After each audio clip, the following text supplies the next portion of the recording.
बिस्मिल्लाहिर्रहमानिर्रहीम। अस्सलाम वालेकुम स्टूडेंट्स, मैं हूं तौसीक अहमद सिद्दीकी, आपका मैथ टीचर। स्टूडेंट्स, आज का जो लेक्चर है वो हमारा कॉम्प्लेक्स नंबर्स पर है। लेक्चर नंबर 9 जो है वो क्लास 9 का मैथ का हम लेक्चर लेंगे आज रियल एंड कॉम्प्लेक्स नंबर्स के अंदर। कॉम्प्लेक्स नंबर की आज डेफिनेशन है। Definition of a complex number: a number of the form of z is equal to a plus b iota. लफ्ज़ है ये iota. Where a and b are called numbers and iota is equal to √-1। जब किसी भी radical symbol के अंदर -1 आ जाए तो वो बराबर होगा आयोटा के, तो इसे हम आयोटा पढ़ेंगे। Is called a complex number and is represented by z। अब एक कॉम्प्लेक्स नंबर लिखना हो तो हम उसमें रियल और इमेजिनरी दोनों पार्ट्स को शो करते हैं। जो पहला पार्ट है जिसमें आयोटा मौजूद नहीं है, ये रियल पार्ट कहलाएगा हमेशा, और वो पार्ट के जिसके अंदर आयोटा मौजूद हो, चाहे आयोटा से पहले प्लस हो या माइनस हो, वो तो एक सिंबल है जो उस वैल्यू के लिए है। आयोटा का होना इस बात की रिप्रेजेंटेशन है कि ये एक कॉम्प्लेक्स नंबर है। तो इस मुकम्मल को हम कॉम्प्लेक्स नंबर पढ़ेंगे। z बराबर है a प्लस आयोटा b। उसके बाद students, the set of all complex numbers is denoted by c। Capital c से इसको जाहिर किया जाता है। अब इसे सेट बिल्डर नोटेशन में कैसे लिखना है आपने, जब आप सेट की शक्ल में लिखेंगे तो आप लिखेंगे with in bracket z where as z is equal to a plus b iota, और where a and b belongs to real number and iota is equal to √-1। इस तरह से आपने इसकी डेफिनेशन के अंदर ये चीज़ लाजमी लिखनी है ताकि ज़्यादा बेहतर तरीके से क्लियर हो। आगे कहता है the numbers a and b called real and imaginary parts of z। किसी भी कॉम्प्लेक्स नंबर के अंदर a और b या जो भी सिंबल इस्तेमाल किए जाते हैं वो उसके रियल और इमेजिनरी पार्ट्स कहलाते हैं। कॉम्प्लेक्स नंबर का स्ट्रक्चर थोड़ा सा डिफाइन किया है कि कॉम्प्लेक्स नंबर्स के अंदर किस किस्म के नंबर्स जो हमारे पास मौजूद होते हैं। तो यहाँ कॉम्प्लेक्स नंबर बेसिकली शो किया कि ये कॉम्प्लेक्स नंबर है। इस कॉम्प्लेक्स नंबर के अंदर प्योर इमेजिनरी पार्ट भी होता है और रियल नंबर्स भी होते हैं। अब इमेजिनरी पार्ट तो आयोटा की वैल्यू आने के बाद कंप्लीट हो जाएगा, लेकिन जब हम रियल नंबर्स की बात करेंगे तो रियल नंबर्स आगे मुख्तलिफ किस्म के होते हैं, जैसे कि रैशनल नंबर्स हैं, इरेशनल नंबर्स हैं। रैशनल नंबर्स जो हैं उनमें आगे कैटेगरीज आ जाती हैं, इंटीजर्स आ जाते हैं जो कि नेगेटिव नेचुरल नंबर्स हो सकते हैं या फिर होल नंबर्स हो सकते हैं। अब होल नंबर्स के आगे मज़ीद कैटेगरी आती है नेचुरल नंबर्स की और ज़ीरोज़ वगैरह की। तो स्टूडेंट्स, यहाँ तक हमारा कॉम्प्लेक्स नंबर का स्ट्रक्चर है। चलते हैं आज की एक्सरसाइज की जानिब। स्टूडेंट्स, एक्सरसाइज 2.5 जो है ये आज हम मुकम्मल करेंगे। Exercise 2.5 totally based on objective questions. यहाँ से ऑब्जेक्टिव पैटर्न पर 1 या 2 मार्क्स के क्वेश्चंस जो हैं वो पेपर में शामिल किए जाते हैं। तो स्टूडेंट्स, इसको बहुत अच्छे अंदाज से देखिएगा। बहुत ही सिंपल है।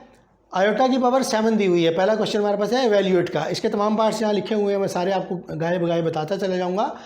एक दो रूल हमने याद रखना है कि आयोटा खुद बराबर होता है √-1। ये डेफिनेशन जो अभी थोड़ी देर पहले हमने पढ़ी थी उसके अंदर सेट बिल्डर नोटेशन के अंदर ये बात लिखी हुई थी कि आयोटा बराबर है √-1 के। अब हम इन दोनों जानिब अगर स्क्वायर लें तो आयोटा का स्क्वायर जो है वो -1 के बराबर आएगा। आयोटा का स्क्वायर वो -1 के बराबर आएगा। हमने इसी आयोटा स्क्वायर का इस्तेमाल जो है वो हर क्वेश्चन के अंदर करना है।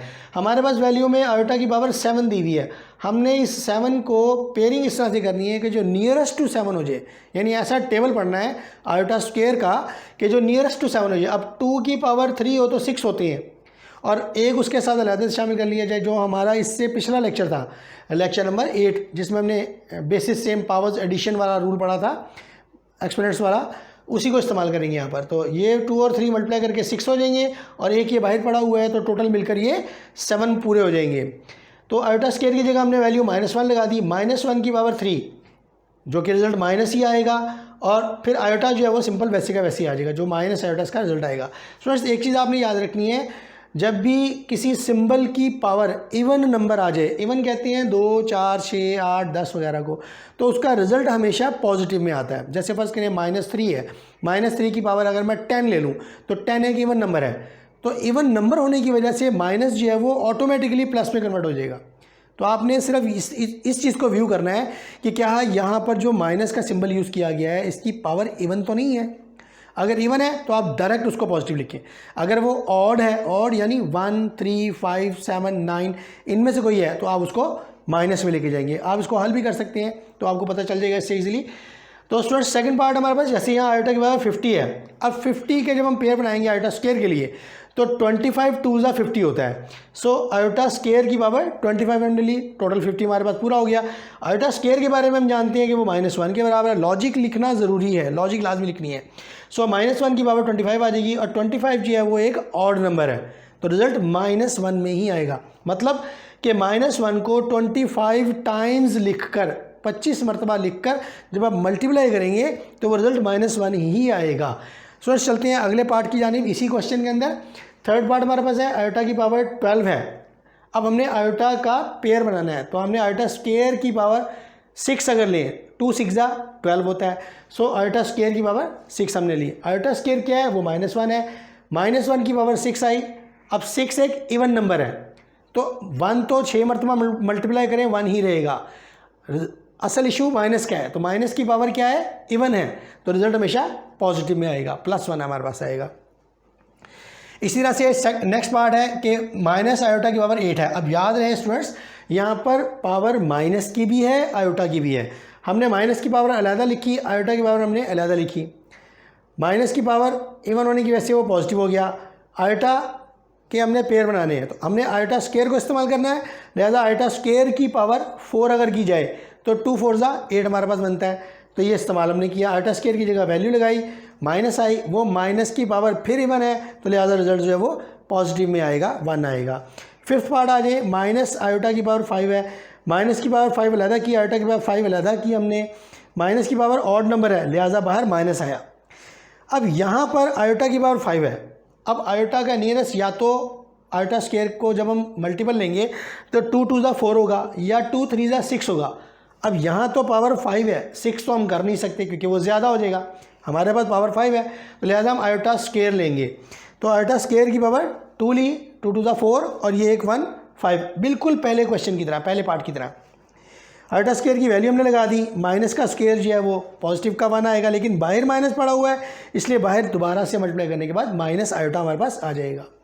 फिफ्थ पार्ट इसका लेते हैं, आयोटा की पावर 27 हमारे पास है। अब 27 13 2 26 होता है, जो कि नियरेस्ट इसकी मल्टीपल वैल्यू है, और एक अगर अलहदा से शामिल किया जाए तो 27 वापस पूरे हो जाते हैं, क्योंकि बेसिस सेम, पावर्स एडिशन कर लें, वापस 27 हमारे पास आ जाएगा। आयोटा स्क्वायर जो उसकी वैल्यू हमें पता है -1 है, तो -1 हमने आयोटा स्क्वायर की जगह लगाया। अब यहाँ आप देख सकते हैं दोबारा से फिर वही चीज़ कि माइनस की पावर एक ऑड नंबर है, तो रिजल्ट डायरेक्ट लिखें कि ये माइनस में आएगा। माइनस को 13 मरतबा लिखकर मल्टीप्लाई करने से आना फिर भी वही माइनस ही है, तो हम उसको डायरेक्ट करते हैं कि ये ऑड है, ये इवन है, इसलिए इस तरह से रिजल्ट हम लेते हैं। तो ये माइनस आयोटा हमारे पास आ जाएगा। क्वेश्चन नंबर 2 स्टूडेंट्स हमारे पास आता है, कहता है कि right conjugate of the following numbers.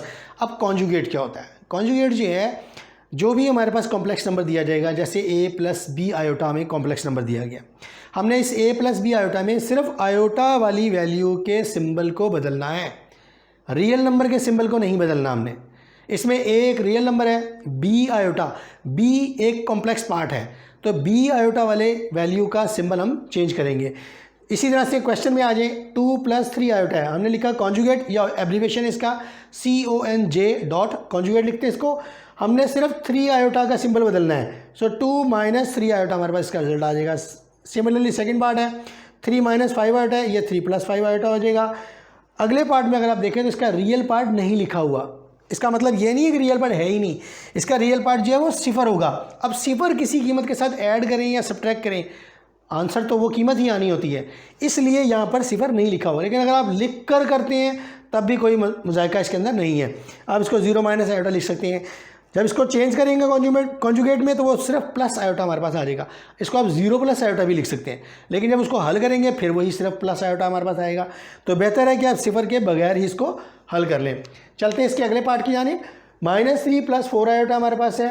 -3 वैसे का वैसे ही लिख दिया, क्योंकि इसके अंदर हमने कोई तब्दीली नहीं करनी, हमें तब्दीली सिर्फ आयोटा वाले पार्ट पे करनी है, जो कि माइनस के साथ हम इसको चेंज कर देंगे, तो ये कॉम्प्लेक्स नंबर हमारा बन जाएगा, कॉन्जुगेट कॉम्प्लेक्स नंबर बन जाएगा। फिफ्थ पार्ट आ जाए, -4 माइनस आयोटा, माइनस पर वैसे ही रहेगा, आयोटा की वैल्यू पॉजिटिव हो जाएगी। सिक्स पार्ट जो है आयोटा -3। अब यहाँ देखें उसने क्या किया, उसने आपको बहकाने के लिए, पजल करने के लिए कॉम्प्लेक्स वैल्यू पहले लिख दी और रियल वैल्यू बाद में लिख दी। तो कोई ऐसा मसला नहीं, आपने तो कॉन्जुगेट लेना है, और कॉन्जुगेट में आपने सिर्फ आयोटा वाली वैल्यू का ही सिंबल बदलना है। यहाँ पर आयोटा वाली वैल्यू का सिंबल प्लस है, तो जब नीचे जाएंगे तो वो माइनस हो जाएगा, और जो -3 है वो वैसे का वैसे ही उतर जाएगा। आप इसे सीधा तरतीब में लिख लें, यानी -3 पहले लिख लें, आयोटा प्लस के साथ बाद में लिख लें, जैसे कॉम्प्लेक्स नंबर की तरतीब होती है a + b आयोटा, वो भी दुरुस्त है, उस तरह भी कर सकते हैं। क्वेश्चन नंबर 3 स्टूडेंट्स हमारे पास आता है। इसमें वो कहता है कि कॉम्प्लेक्स नंबर मैं आपको दे रहा हूँ, मुझे इसमें से रियल पार्ट अलग कर दें और इमेजिनरी पार्ट अलग कर दें। सो सिंपल, इमेजिनरी पार्ट को आप कॉम्प्लेक्स पार्ट भी कहते हैं और इस मजमूए को यानी रियल नंबर और कॉम्प्लेक्स पार्ट दोनों को मिलाने के बाद जो चीज़ बनती है वो कॉम्प्लेक्स नंबर बनता है। तो स्टूडेंट्स 1 प्लस आयोटा हमारे पास है, इसमें 1 एक रियल पार्ट है, आयोटा जो है वो एक कॉम्प्लेक्स पार्ट है। हमें लफ्ज़ आयोटा नहीं लिखना, हमें उसका कोएफिशिएंट लिखना है। तो इसका कोएफिशिएंट 1 है, यहाँ नहीं लिखा हुआ लेकिन लिखा होता है, मल्टीपल होता है, तो लिहाजा ये 1 इसका कॉम्प्लेक्स पार्ट आ जाएगा। इसी तरह से सेकंड क्वेश्चन में आ जाए, रियल पार्ट -1 आएगा, कॉम्प्लेक्स पार्ट 2 आ जाएगा। फिफ्थ पार्ट पर आ जाए, फिफ्थ पार्ट फिर वही, उसने आपको सिर्फ कॉम्प्लेक्स पार्ट दिया, उसने इसका रियल नहीं लिखा। तो रियल जब हम इसका लिखेंगे तो हम इसको मुकम्मल लिखेंगे 0 - 3 आयोटा, ये एक कॉम्प्लेक्स नंबर है। अब इसमें से जो 0 है वो हमारा रियल पार्ट है, -3 जो है वो हमारा कॉम्प्लेक्स पार्ट है और ये मुकम्मल एक कॉम्प्लेक्स नंबर है। चलते हैं इसके 6 पार्ट की जानी, 2 + 0 आयोटा, इसमें रियल पार्ट 2 है, कॉम्प्लेक्स पार्ट 0 है हमारे पास। स्टूडेंट्स इसका एक पार्ट मैंने छोड़ दिया है, वो आप अपनी प्रैक्टिस के तौर पर ले लीजिएगा। क्वेश्चन नंबर 4 जो है उसको करते हैं। इसमें उसने कहा है कि find the values of x and y।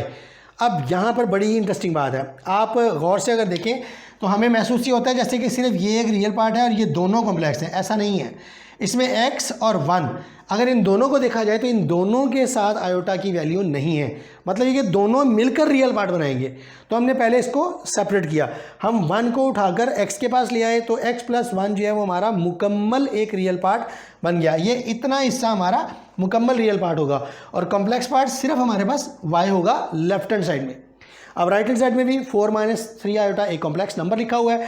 जब दो कॉम्प्लेक्स नंबर आपस में इक्वल हों, इक्वालिटी का सिंबल शो कर रहे हों, तो इसका मतलब ये होता है कि हम इक्वालिटी की कंडीशन का इस्तेमाल कर सकते हैं कि पहला रियल पार्ट दूसरे कॉम्प्लेक्स नंबर के पहले रियल पार्ट के बराबर होगा। सो हमने कहा x + 1 जो है वो बराबर 4 के, और जब इसको हल किया तो x की वैल्यू 3 यहाँ से हमने फाइनलाइज कर ली। इसी तरह से कॉम्प्लेक्स पार्ट को जब कॉम्प्लेक्स के इक्वल किया तो आयोटा आयोटा से कैंसिल हो जाएगा, y = -3 जो है हमारे पास रिजल्ट आ जाएगा।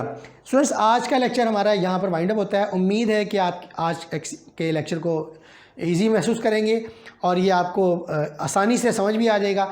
जाने से पहले मैं चाहूँगा कि आप हमारे चैनल NCES को सब्सक्राइब करें, बेल आइकन को लाजमी प्रेस करें और स्टूडेंट इसकी बार बार प्रैक्टिस कीजिएगा, क्योंकि यहाँ से बोर्ड में 1 या 2 नंबर की ऑब्जेक्टिव हर हालत पे आपको मिलनी है। इंशाल्लाह मिलते हैं नेक्स्ट लेक्चर के अंदर। अल्लाह आपका हामी हो, नासिर हो।